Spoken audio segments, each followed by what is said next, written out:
Good afternoon and welcome to this week's edition of the Texas Public Policy Foundation's weekly live stream. For nearly a year, every Monday, we are covering an important topic facing America, facing Texas, facing your state, considering that most of you tuning in here live outside the great state of Texas. And this week, I have two friends, two guests who, like me, also happen to be proud Texans, but this is a topic that is relevant to everyone in the United States. If we haven't met, I'm Kevin Roberts, Executive Director of the Foundation and your host of this live stream.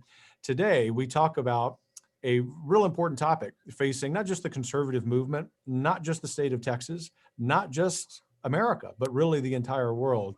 And that is the emergence of a broad, multi-ethnic working class coalition oriented around the principles of limited government, free enterprise, increasing freedom, and very importantly, those institutions of civil society like our families and our churches that help us wake up each day and be optimistic that tomorrow will be even brighter than today.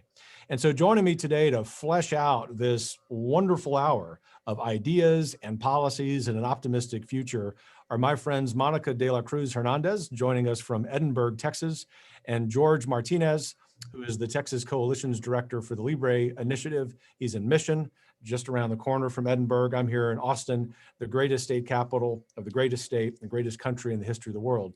And so what we're going to talk about today is how, looking especially at the results of the 2020 election, people who are center-right, whether they call themselves conservatives, libertarians, centrists, heck, if they just call themselves Texans or Americans, ought to be optimistic about what's coming down the pike. And not just in terms of the 2022 election or the 2024 election, but far more importantly, how we go about our daily lives in between elections and campaigns. And so to you, Monica and Jorge, thanks so much for joining me. We're going to turn to you, Monica, first. You had a recent experience in the 2020 election cycle that allowed you to understand firsthand what we're getting at with the rationale behind this week's conversation. And that is that far more people than the left media would like to let on are really interested in the messages that are pro-family, pro-school choice, in favor of the Second Amendment, in favor of free enterprise and limited government. Tell us about that before we start getting into a little more policy detail. Well, first, thank you so much for having me on today. I greatly appreciate that. And we are seeing a movement happening here in the border. I'm in the very most southern tip of the border, Rio Grande Valley. And what we're seeing is a movement happening, an awakening. You know, most people in this area grew up much like I did as a Democrat. And we're the Kennedy Democrats, a little more conservative of a Democrat. But what we're seeing now is the Democrat Party has moved towards socialism, has become so liberal that the values, the conservative values of Hispanic on the border no longer align with that party. And there was an awakening in the 2020 election where we were able to educate other Hispanics in this area about how their values aligned with the Republican Party and really let them make the choice. And I think that's what was key here, was nobody was shoving down the Republican Party down anybody's throat. What we were doing was we were educating, and we were saying, these are the Republican values, these are the Hispanic values, these are the Democrat values, which aligns more closely to you. And what we saw is that Hispanics were choosing at an exciting rate that their values were closely aligned with the Republican Party. Well, I tell you, what inspiration, not just from you, but from many other people, whether they were in the 2020 cycle running for office as you were. Of course, you're here on today's live stream with a 501c3 talking about ideas and talking about how we can implement them in daily life. But the point is that whether in seeking elective office, as you were doing, or people who are merely just trying to run their businesses or have conversations with people in the line at the sandwich shop, or thinking about the work you do, George, and making sure that we connect people's values with policy outcomes in the Texas legislature. We know that in spite of what the left of center media would like to tell us, which is that those of us who are conservatives ought to go put our noses in the corner and never come out to play, that there are a lot of reasons to be smiling. And so George Martinez with Libre Initiative, you live this every day. You've done this work for several years. And I'm curious, before we get into some specific conversations about policy areas, if you might give us a sense of what your experience tells you about the mood of people right now in the country. Well, thank you so much, Kevin, first of all, for having me. It's an honor to be with you and you as well, Monica. A little bit about what Libre is doing and the experience that I've seen on the ground as a grassroots organization. Well, one, the mission for Libre is to empower Hispanics to reach their full potential. And we do that in 4 ways. And one of the ways is engaging in meaningful ways with the Hispanic community. You got to build trust, right? And that takes time. As you said, we've known each other for a few years. I've been with the organization going on 9 now, and we founded in 2011 by our founder and president, who also lives here in Mission, in Hidalgo County on the border. And what we found on the ground while we're educating and informing the community is that a lot of people are starting to open up to the ideas, the principles, and the values of free markets, of capitalism. And running away from the idea of socialism, many people left countries that espouse those ideas. I, for one, am someone who was born in Mexico, raised in California, and fortunately found Texas. As soon as I could, I came. And what we found is that many people are coming to Texas, like myself, and we're seeing that we want opportunity. People want an opportunity to get a hand up, not a hand out. Yeah, that's well said. And so, George, you just very briefly touched on your life story that brought you to the conservative movement, the center-right coalition. Monica, you have an equally compelling life story there as someone, as you mentioned, who grew up in a family that was left of center, at least in its party affiliation was left of center. It might have been pretty conservative.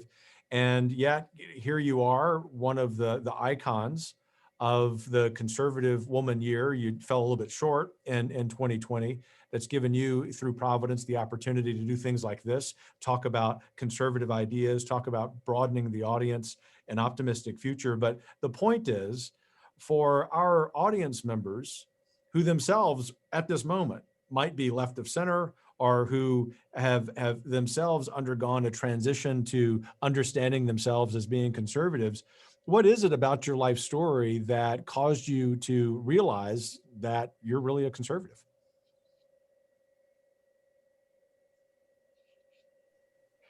Yes, well, I can tell you this is I am an everyday person. I am like many Americans and many people who come over here looking for the American dream. I come from simple beginnings. I was raised by a single mom.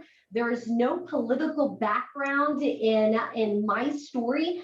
We're just hardworking Americans who saw an opportunity for an American dream. My husband, through working hard, we were able to successfully own 3 small businesses. And I really come from a family who has love of country. My grandfather served in the United States Navy in World War II. My brother served 20 years honorably in the U.S. Air Force. And so I was brought up with a love of country, love of God, and love of the opportunities that are before us. And my grandfather wanted us to have equal opportunity, not equal results. And that is the way that I grew up, is that the opportunity is there for you to grab if you want to work hard. And if you give glory to God and work hard and work towards those American dreams, you can do it.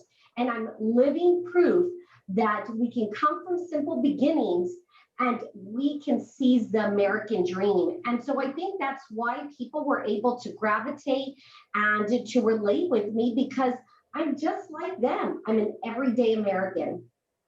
Well, and I think that message, Monica, was repeated time and again, especially in border counties across Texas, where we saw just thinking about the presidential race, a huge swing from the share of Democrat and Republican votes in 2016 versus the share of Democrat and Republican votes in 2020. And there, I'm not even thinking about specific presidential candidates as much as leading a think tank. I'm thinking about those ideas that were appealing to people in those counties. I presume that you saw those in your race, and I'll come back to you on that point. But George, I want to pitch this question to you, because what you do and the work that Libre does is far upstream from campaigns and elections. In fact, I think y'all have been instrumental in getting past the mistake that campaigns do, which is show up to ask for votes just during campaign season. You've actually done this revolutionary thing for human beings, which is actually to form relationships with people so that when it comes to exerting political behavior, whether by calling to support legislation or support particular candidates, there's actually a friendship there. I'm curious, as a result of that, what lessons you've learned. I mean, what wisdom would you impart on our audience as we think about broadening the audience of people who want to support our message? Yeah, I think 10, 20 years ago, we were talking about how the Hispanic vote was going to be very important, right? Well, we're in it today. We are living that today. And what we found is that if you are trying to make inroads in the Hispanic community, like I said earlier, you have to build trust. You can't just gain our trust from one night to the next, and you have to be here. You have to stay, and it takes time. So we're like every other person. We have families to take care of. We're trying to provide for them and get ahead in life and achieve our American dream, right? So what we did was build community. We are there. We actually care for the community. And you have to have a calling for this. It's not for everyone. Now, I know for me, I was called to serve others for God's glory, and that's my calling in on my life. And at the same time, I'm applying that in my work. And I care about people achieving their dreams because my parents sacrificed so much so that I could achieve mine. And I want others to see that success as well. So building that trust, it takes time. The other thing is showing up.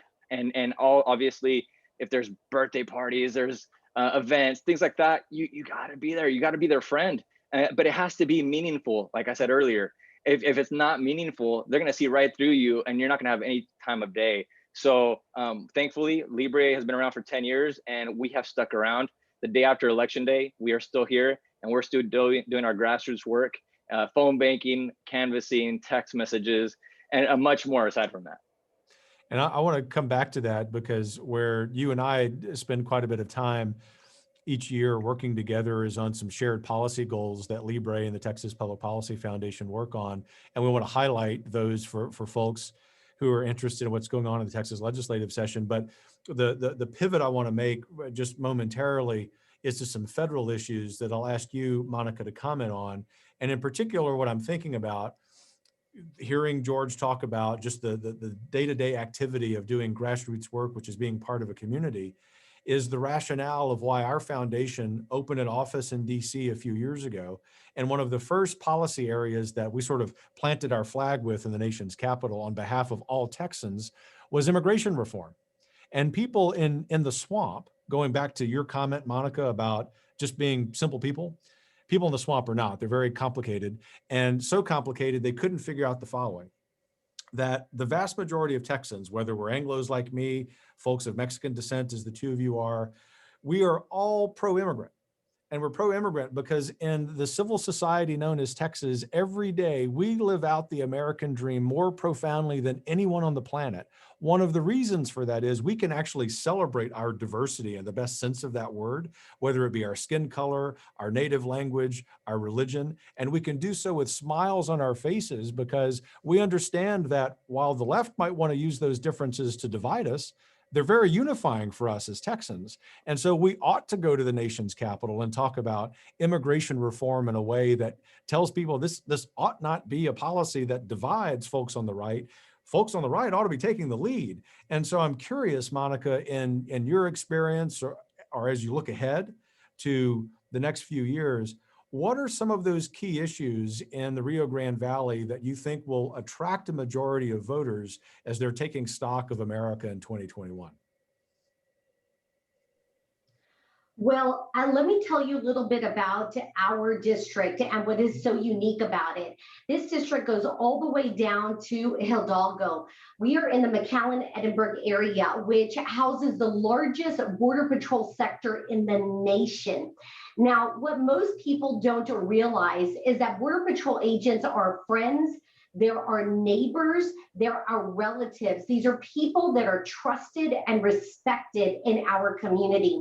In 2019, we had close to 500,000 illegal aliens cross our borders just through CD15. So our communities, our American communities on this side, really saw the stress of the amount of people that this put not only on our communities, but on our law enforcement officers and our Border Patrol and custom agents. What they don't realize, and the rest of the nation, is that we have a border wall called the border levee just south of us and just north of us, where they did not have that kind of penetration into our country. Now, why is this important? It's important because our American communities need to be kept safe, as well as the citizens and law enforcement officers who are out there sacrificing their lives every single day. But I come from an immigrant family, just as you all do. And as I said, my grandfather wanted me to have equal opportunity, not equal results. And when we have our immigrants coming through the back door, then they do not have that opportunity for the American dream. And in fact, when they're coming through the back door illegal, they're taken advantage of from the coyotes, from the drug cartel. There is a child sex trafficking that come across, and we cannot monitor who is coming through our borders. And unfortunately, what the mainstream media doesn't tell us is that, yes, there may be some innocent stories that come through the back door, but they don't, and they fail to tell us about the people who come in with malintentions to our American community. And these people are going all over our nation, and we have no way to track them, and we have no way of knowing exactly the harm that they could do to our communities and to our citizens. And so the people in this area, and that was one of the reasons why it really resonated in 2020, our campaign, is the people of this area understand, because they have lived through it. They see the devastation this causes, not only for the immigrants, but for American communities. And so, Monica, whether it's the immigration issue or other issues that the nation's capital, Congress, needs to grapple with, there are some real opportunities there for people on the ground, voters, grassroots folks, to exert pressure on their representatives to make some common sense reforms. And it's that kind of work that we know George does every day with Libre. And George, rather than talk about DC for the next couple of minutes, I want to take stock with you, or have you take stock of what's going on in the Texas legislative session. Each session, you and our organization develop some priorities that we believe will enhance the quality of life for Texans. What's that list? Number one, that list of policies that y'all are working on that you've identified as priorities. And then number two, why do you think those are important, even beyond the nuts and bolts of the policy? Why are those important for messaging, for broadening the audience? Thanks, Kevin. I'm actually going to start with that second question. Why is it important? The list of the four or so policies that we've looked into, the reason why it's important, it's because it helps improve everyone's lives, all Texans, and that's important. And what we found, meeting with our legislators, Democrats and Republicans, is that they all want to improve quality of care and make it affordable. They want to have a conservative Texas budget. They want to see pretrial bail reform, where individuals who are low risk, low-level first-time offenders, who are not a risk to society, so that they can get back out into the community, work, and provide for their families. They want to see that. And then obviously education opportunity. Those are the four areas that we're focusing on. And education opportunity, like I said, we've met with Democrats and Republicans. And what we've seen, at least in the Valley, is that we want to have the opportunity to choose where our kids go to school. And I have an example for you. For me, my wife and I have a 4-year-old son, we decided to take him to a charter school idea, public schools here. That worked for us. And when they gave us the option to take him in person or keep him at home learning, we decided to keep him at home learning. That was great for us. My neighbor enrolled their son, same age as my son, at IDEA. That didn't work for them. And that was fine. Why? They went to the regular public school down the street, and that is working for them. That is what opportunity provides, education opportunity. So those are the 4 areas, and why it's important is because it's going to improve everyone's lives. Yeah, I tell you that I think that there is such an opportunity in this year's Texas legislative session, and this is important even for viewers outside Texas, because the list of priorities that George mentioned, in addition to some things that we're working here at our foundation, election integrity, namely, will keep Texas Texan, as we like to say here at the foundation. And that becomes a model of policy reform and also how we communicate about our issues for the rest of the country. And so we always believe that all eyes are on Texas. I think that's especially true here in 2021. So one of the reasons that's true, to switch to a little more challenging subject before we talk about solutions to that challenging subject, is that we have a new presidential administration. Of course, we recognize President Biden is the president. We pray for him every day, not just for the reason that he occupies the office, but for him as a person. So no sour grape thinking here. But the reality is that folks who are left of center control the executive branch, they control the U.S. House and the U.S. Senate. And that is a real headwind. It's a challenge for those of us who are trying to create a more prosperous and a more free America. So I'm just curious, starting with you, Monica, what your assessment is of the policy landscape in Washington, D.C. right now. And for our viewers, what would you say are the top issues we need to be keeping track of as we navigate those policy challenges? Yes, well, first, you're exactly right, is that we pray for our president because, as we said before, the success of our country is for all Americans, right? Unfortunately, our president currently has signed a record number of executive orders, more than any other president. He talks about unity, but unfortunately, his actions have not shown that.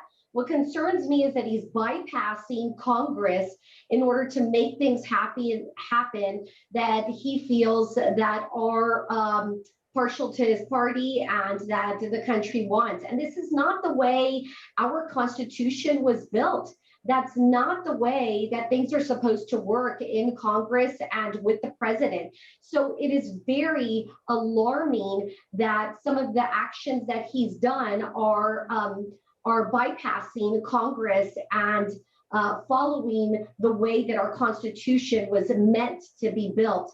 Now, the things that I think that are very important are what we have talked about. Number one is the immigration and that border wall, because that not only affects my district, which is CD 15, but that affects the entire nation. He rescinded one order. We went back to the Obama era catch and release program. That means we're catching illegal immigrants right here in CD 15, and we're releasing them all over the country. We don't know who these people are. We don't know the backgrounds, and we have no way to track them. That should disturb people on both sides of the aisle. So number one, protecting our borders and protecting our American communities.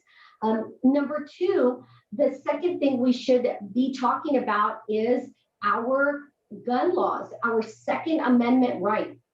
I tell people that the Second Amendment is so important for us to protect. It's there for a reason. And it is when our government becomes too big, Americans should be able to protect themselves. And so we have to keep that right and respect our Second Amendment.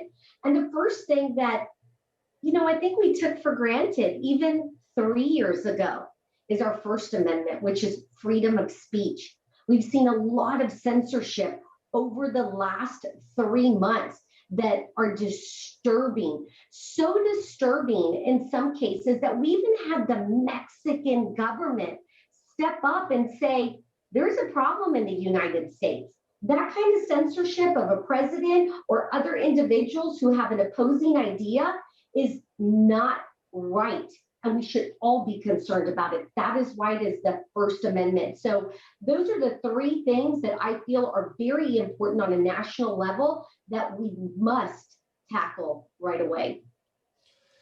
It's a target-rich environment, as we like to say, and I think for those of us who do policy work for a living, as you said, Monica, the attacks on the First Amendment are really troubling, and unfortunately, they involve not just freedom of speech, although for obvious reasons you highlighted that. Hopefully, here in Texas, again speaking about our legislative session, we'll see some action of defense in that regard. So, George, curious about your sense of the policy landscape in DC. We're a few weeks into the new administration.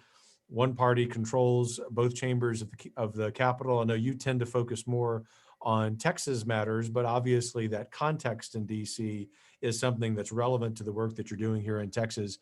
What's your sense of the landscape, and what can our viewers do about it? Yeah, well, one, we also have federal priorities right now with the legislative session in Texas. That's taking up a lot of our time, but there's a lot going on in DC. And one thing is what we already know is this, is one party does not control what our policies look like. If that is immigration, if that is free speech, you got to take both sides to come together and find a solution. There's an example of this right now with HR 1. That is a free speech bill where they want, the Democrats are looking at censoring people from being able to donate to organizations that they want to be able to donate to. And a lot of people, we talk about transparency, but we talk about transparency for government and privacy for the private citizen, right? So that is one. And the other thing, we talked about immigration, there's nothing that's happened in my lifetime with immigration, and that's unfortunate. 2 years ago, I took some dreamers to DC, a few of them from my church. And these are people who came here no fault of their own, who have lived here. The few that I took are business owners. And we met with Democrats and Republicans to show them, hey, these are people in your district, people who are creating jobs, who are productive members of society, not depending on government handouts. And right now we're optimistic that we'll find something there. But at the end of the day, we need Republicans and Democrats to come along together. Yeah, and it seems like the kind of reform that would be, if not comprehensive, at least substantive enough on enough fronts, like continuing to secure the border and also finding some resolution to the Dreamers, to DACA, is ridiculously elusive in a place like DC that's just so broken right now. And it's that kind of thing that causes frustration among voters that I know both of you deal with every day. And so I'm going to ask each of you one more question, and then we'll turn to the audience questions, because audience members certainly have better questions than I do. And so, Monica, for you, one of the things that folks in say West Texas, known as a big oil and gas producing part of the state, very important to the world, may not appreciate is that issue of energy policy paired with good environmental policy is just as important in your district, because what we do in America on energy policy affects the daily lives of each of us. And this is something that I know you've spoken eloquently about. I just wanted to give you an opportunity to speak about it this afternoon. Absolutely. The oil industry and oil field jobs are very important to the constituents of CD15. There are many people who work in this industry who are very concerned, as they should be. Right now, with the executive order that Biden put out, there was an immediate job loss of 11,000 jobs and up to 70,000 when you take in small businesses, restaurants, employees. Lots of job losses. Look, it is irresponsible to destroy jobs in the oil field industry when we do not have something already set up for these individuals to go to. It's just that simple. It's irresponsible. And not only that, but oil field jobs are high paying, good jobs. And so to find them that equal pay at the same time is very challenging. I will say this as well. What is happening on a national level, but even on a world level, when we look at China, and that's a whole other subject we can get into, is that we have taken away our energy independence by doing this as well. And so we have to think about the protection and security of our country when it comes to these oil field jobs. And that industry is very important, and people have already lost their jobs and businesses because of the recent executive orders. I think that's well said. And a follow-up question for you, George, is that we also know from the research we do and a little bit of grassroots work that we do, that there's an additional angle to the excellent point that Monica makes about the impact of Green New Deal policies. You know, for example, last year we were opposing the city of San Antonio's efforts to begin implementing the so-called climate action plan, which basically is the Green New Deal packaged in a local way. The impact of that is that you see not just utility prices go up, your electric bill becomes more expensive, but you start seeing that in every sector of the economy. That's the kind of thing, this is the question for you, that I presume you hear when you're talking to folks at the grassroots level, which is that they're not dumb. They can make the connection between these really expensive policies in DC and their own light bill. I'm just curious if you might expand on that for us, because I think what y'all do so well is sort of look out on the sidewalk level, these somewhat complex policy areas. Yeah, I was in Starr County, which is the county next over to Hidalgo County, just a few weeks ago, and I was talking to some friends and family out there, and I asked them, because the county voted, 1 out of every 2 voters voted for President Trump, and I asked them, what was it? And they said jobs. So they weren't voting on personality, they were voting on policies. They noticed that less regulation and cutting taxes provided the opportunity for them to get ahead in life and to put food on the table and to prosper and thrive. So a lot of them work in the oil fields, like Monica mentioned. So that was a big one. And down here, it's hot. When you use your energy, it's going to be expensive. And just anywhere else in the country, in the north where it's cold, you're using that heat right now. That costs a lot of money. And if you're cutting these jobs and putting these chokeholds on them, prices are going to go up, and that affects everyday Americans. Yeah, and that's excellent too. Thanks for that response. And I also encourage people, as we're dealing with the framing of issues from the left, the radical left, that we recognize that often it's good just to reject their framing. And so, and they want us to step into this trap about the Green New Deal that turns us into people who are deniers of climate change. And I think it's important to recognize, yeah, the climate has changed, especially over the last 300 years. And man's probably had some effect over the last 100. We don't quite know the full extent of it, but what we do know, this is the point, is that if you spend that $15 trillion implementing the Green New Deal, that not only will you cost jobs and cost people their livelihoods and their quality of life, you will at most reduce global temperatures by 0.1 degrees. So you're not even going to have the effect that you purport to by spending all that money. So it may just be that the Green New Deal is about something other than climate change. And I'm really grateful that each of you, with the excellent point you make, give our audience some ammunition there. Well, look, I want to pivot to audience questions, which is always the highlight of this live stream. And I'll ask both of you the following question, but we'll start with you, Monica.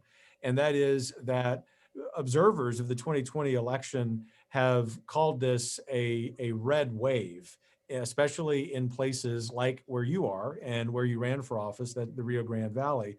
This audience member is asking, however, why are we seeing this shift in South Texas and not as profoundly in areas like Dallas and Austin? Well, I will tell you, it was an exciting year in 2020. And I believe that the Democrats have always just had a hold of South Texas and the border areas. And there were many candidates from Brownsville all the way to El Paso who, in some cases, it was the first time they had a Republican run ever. And so it was exciting to have great quality candidates out there doing the grassroots work that we have talked about, which is knocking on doors, educating people about how their values align with this party. And I think really when it came down to it, it was not about liking or disliking President Trump. It was liking the policies that they saw help them and their families, whether it was a pay increase or less regulation on their small businesses. So what they saw was policies that were helping Hispanics. In fact, what we saw was we had the lowest unemployment for Hispanics, lowest unemployment for Hispanics, highest Hispanic home ownership. And people were seeing that along the Rio Grande Valley.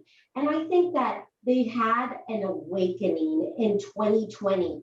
And that is why we saw this dramatic shift go into the Republican Party. It sure is fascinating and bears watching. I know there are some left of center groups who spend a lot of time and money on campaigns who are deeply concerned about that trend. Going back to a point I made earlier, which is not at all a political one, it's a social one about daily life in Texas. The three of us know, given our different backgrounds and living in different parts of the state, that Texans are just a happy lot. And we're a happy lot because in the differences that we may possess, we don't see divisions. We see opportunities to work together to build an even better culture together. We've been doing that for just a few hundred years in Texas. Imperfect, of course, because humans are. I think that's the kind of message beyond policy that transcends politics that this country deeply, deeply needs. So to wrap that up, would say that, yes, the Texas legislative session bears watching, but far more important than that, just how we go about our daily lives in Texas bears watching. You want more unity in this country? Look at how we do it in Texas. So George, just a quick follow-up for you on this question about this trend. And that is why we aren't seeing that in places like Dallas and Austin. Have you unearthed something in conversations you're having with people that's particular to our big city areas? The one thing I've noticed is those in the Valley, a lot of the jobs that they depend on are those oil field jobs, and a lot of even law enforcement jobs, Customs and Border Patrol jobs. So the conversations that were happening in the last election cycle were about law enforcement and energy. So what we found on the ground is that most of these individuals that live here have to actually go out for jobs out of the area.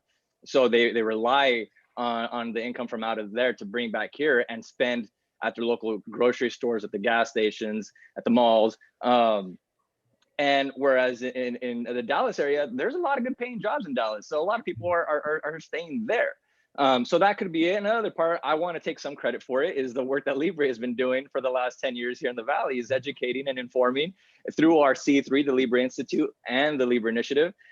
So obviously, the policies from the election cycle have a lot to say, but I'd take a little bit of that credit too for the work we're doing.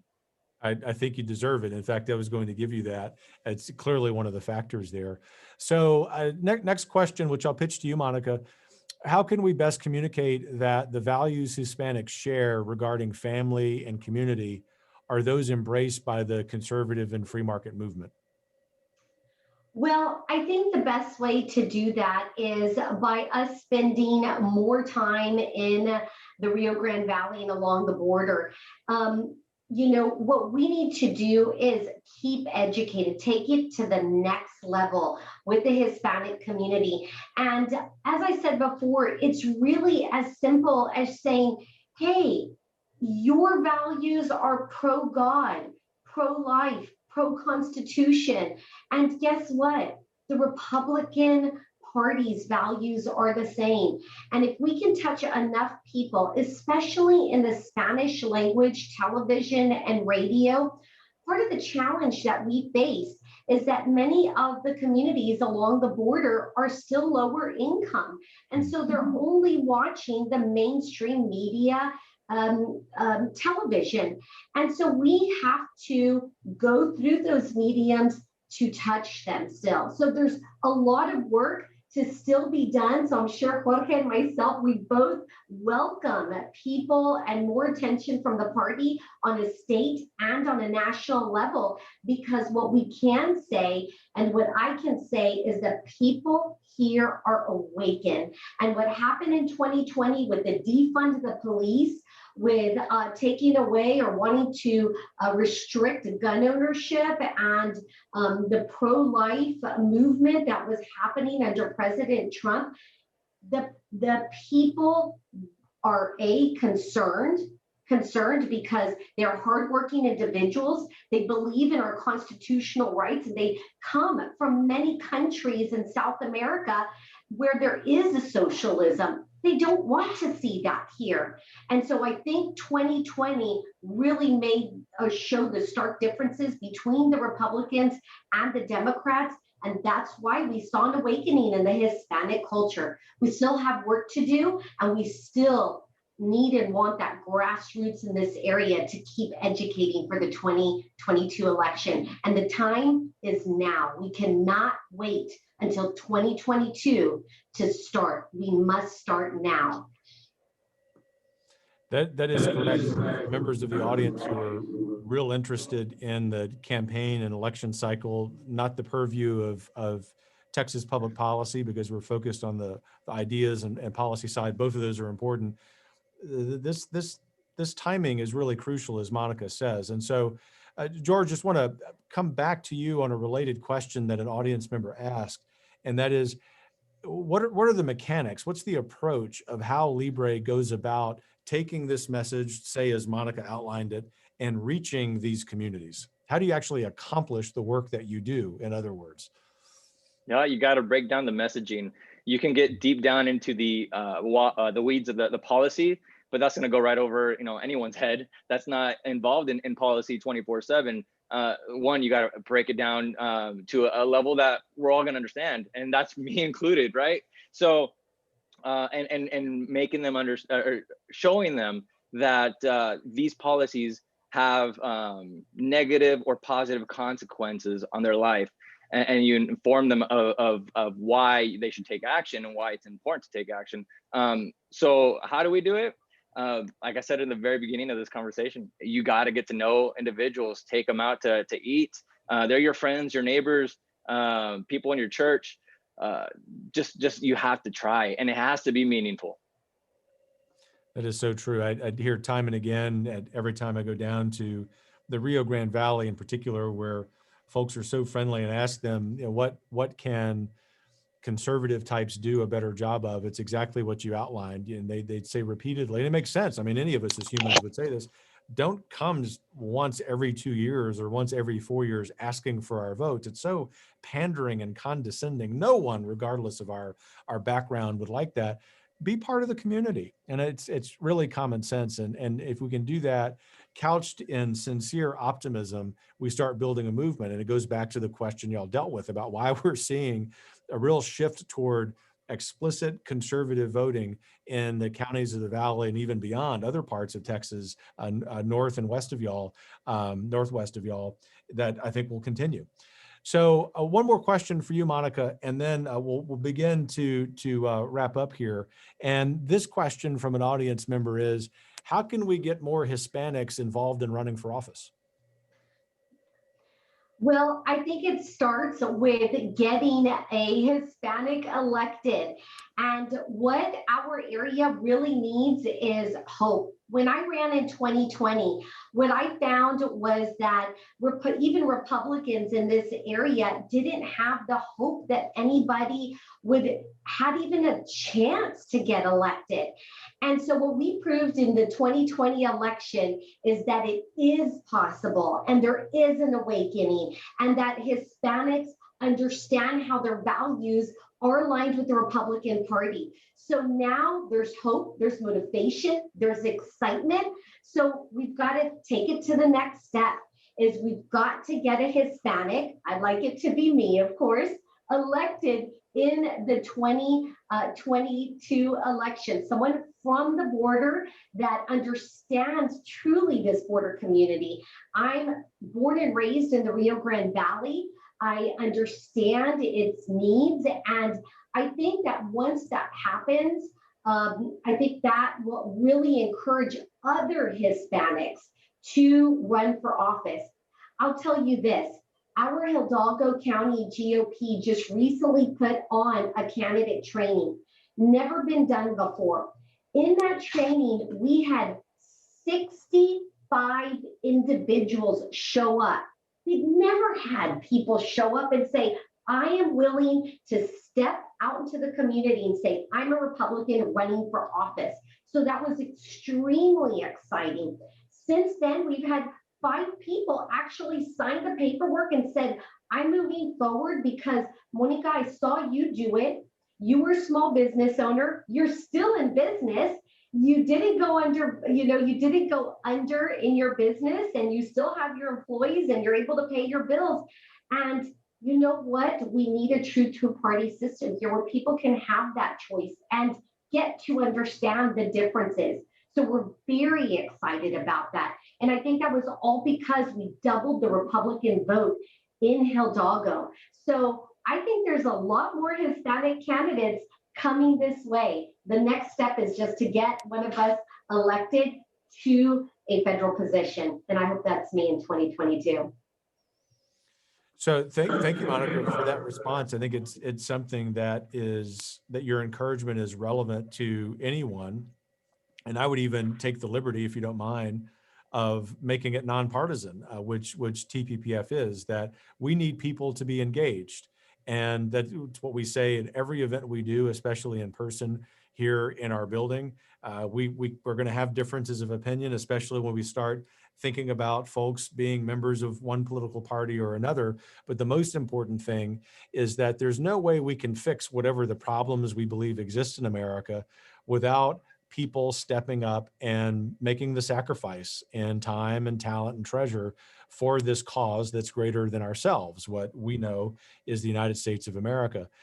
George, a quick follow-up from this audience member question, and that is, would you make a pitch for people to, and nothing against Monica's excellent point about federal office, but would you make a pitch in addition to people considering local office? Yeah, look, at the end of the day, we need individuals who are going to espouse freedom-minded solutions. So if you are Hispanic or any other race, as long as you're espousing these freedom-minded solutions, you should run. And if you believe these at the local level, as they say, all politics is local, you can actually reach to your city councilman and your mayor. It's harder to start reaching your congressmen and your senators, but these are where you can have more impact. So that's what I would definitely do. Yeah, thank you. There's one last question from the audience that's come in that I will take and be brief about it, because y'all are the stars here. And it sounds like it's a question about a TPPF priority, which is election integrity. And the person asks about Governor Abbott making this an emergency item in his state of the state, which means for folks outside Texas, the legislature has to deal with this issue. We've been talking about this for over a year because we hired some private investigators who proved for us that the nefarious practice of ballot harvesting is going on all over this state, not just in the Rio Grande Valley, but in our big cities and in some small cities. So we've got a four-pronged approach. We want to enforce against ballot harvesting. We need more people doing this at the local level and in the state attorney general's office. The second thing is we've forwarded a series of 3 bills to the legislature that we're not just advocating for, but we've made huge priorities. The Secretary of State in Texas needs greater authority over double checking the integrity of the voter rolls, even over the objection of some local county officials. Secondly, we have to make the entire process of mail-in balloting much more transparent. It's a very popular thing in Texas and everywhere to be able to mail in ballots. But what's happening is that we're allowing those ballots to come in with no signature verification. So in other words, Daffy Duck may be the person who submitted your mail-in ballot. We have to stop that. And the fourth thing is we need to make sure that there is a system of very clear review of election results. And so we can look to, say, Florida, which was a debacle in 2000. And in 2020, they had their results reported by midnight. That's the kind of example that we, all of us in Texas and beyond, need to be expecting. So we'll talk about election integrity and election reform on another live stream, but I wanted to be sure and be responsive to that audience member. So with all of that said, George and Monica, you know the final question I like to ask guests. This has been a very challenging 15 months for Americans, and yet the two of you are very optimistic about the future. And so, George, to turn to you first, what is it that makes you optimistic about America's future? Because the American spirit is alive, and I believe in the face of adversity, Americans have always come up stronger on the other side. And new ideas are coming up, and new ideas and opportunities will come out. And I believe that market forces will respond to that quite generously. Excellent. Thank you. Monica, how about you? Well, I believe in the American future because I believe in humanity. And although the media will tend to show that we are divided, I believe that Americans are united and that we all want to see a better America and that the American dream is still alive. And when we look at the everyday person on the street, from a little league soccer coach to a hospital worker, we see that American spirit alive and well. And so I think that we have to look at the things that bring us together and not that tear us apart. So I am happy and optimistic about the future and looking forward to a great year. Well, Monica de la Cruz Hernandez, George Martinez, thank you all so much for joining us today. Of course, we'll have you back as the year unfolds. There will be much to talk about, as in spite of everything the legacy leftist media tells us, the conservative movement is alive and well, not just in Texas generally, but where the two of you live in the Rio Grande Valley, what they would argue is the least likely of places to accept our shared message. So thanks for highlighting that for our audience members. May the Lord continue to prosper the work of your hands. For those of you in the audience, the same to you. May the Lord bless you. May he continue to bless this country. And we look forward to seeing you next week. Take care.